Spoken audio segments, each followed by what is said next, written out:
ആഹാ, അത് കലക്കി. കുളം കലക്കി മീൻ പിടിക്കുക എന്നുള്ള ചൊല്ലിന് ഇതിലും വലിയൊരു ഉദാഹരണം എനിക്ക് കിട്ടാനില്ല. വേൾഡ് കപ്പ് ലൈവ് സ്ട്രീമിംഗ് വാണിജ്യ ആവശ്യങ്ങൾക്കോ അല്ലാതെയോ പൊതുസ്ഥലത്ത് വെച്ച് പ്രദർശിപ്പിക്കുന്നതിന് ഏറ്റവും ചുരുങ്ങിയത് 25,000 രൂപയെങ്കിലും ലൈസൻസിംഗ് തുക നൽകണമെന്നാണ് സി എന്റർടൈൻമെന്റ്സ് പറഞ്ഞിട്ടുള്ളത്.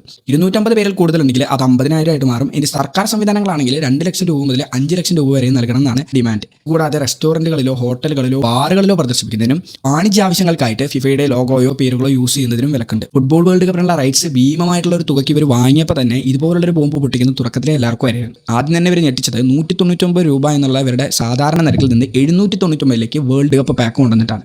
അതിനുശേഷം മത്സരങ്ങൾ തുടങ്ങുന്നതിന്റെ തൊട്ട് മുമ്പ് ഡിവൈസ് ലിമിറ്റ് 3-ൽ നിന്ന് 1 ഇവർ ചുരുക്കി. ഇത് ഷെയർ ഈ ഒരു സബ്സ്ക്രിപ്ഷൻ എടുത്തവരുടെ ഇടയിൽ വലിയൊരു ആകൃതി ഉണ്ടാക്കി. അവർ ട്വിറ്ററിലും മറ്റുമായിട്ട് വളരെയധികം പ്രതിഷേധങ്ങൾ കൊണ്ടുവന്നു. അതിനുശേഷം ഇതൊരു ടെക്നിക്കൽ ഗ്ലിച്ച് മാത്രമാണെന്ന് പറഞ്ഞുകൊണ്ട് കമ്പനി തന്നെ രംഗത്ത് വന്നിട്ടുണ്ടായിരുന്നു.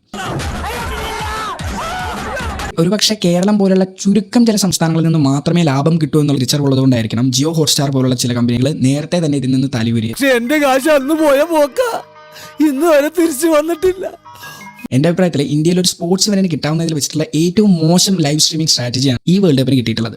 This is business. This is my sweat. I know, but I did business. Shut up.